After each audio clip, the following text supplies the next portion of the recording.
যে আমার নেত্রী বেগম খালেদা জিয়া। আমি কালকে আসছি নোয়াখালী থেকে, এসে আমি লঞ্চের কারণে আমার নেত্রী জানাজার উপস্থিত হতে পারিনি। তো আজকে সারা দিন এদিকে দাঁড়ায় রয়েছি এই কবরস্থানে আসার জন্য মাঝারে। তবুও আমার নেত্রীর ইয়ার জন্য অনেকক্ষণ দাঁড়ায় রয়েছি।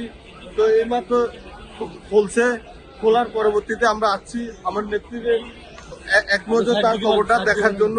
তার কবরটা আজকে জিয়ারত করলাম, যে আজকে কবরটা জিয়ারত করে যে কালকে আসছি, আসায় আমার মনে সার্থক হয়েছে।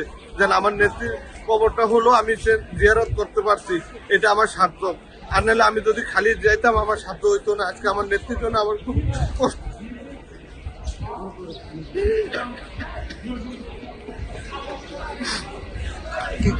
কেন এতটা ভালোবাসা যে আমি ছাত্র দল হইতে শুরু করছি, আমি জিয়ার আদর্শের রাজনীতি করছি, আমি খালেদা জিয়ার আদর্শের রাজনীতি করি।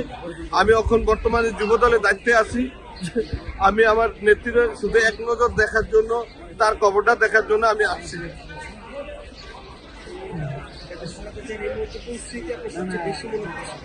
জি, যে এখন যে অসুস্থ ছিল তারে আমাদের নেতা জনাব তারেক রহমান, তারেক রহমান আজকে সে 17 বছর পরে আসছে, আসার পরে দেখছে তারেক রহমান আসা দেখছে যে তার মাকে দেখার জন্য আসা সে উপস্থিত হয়েছে।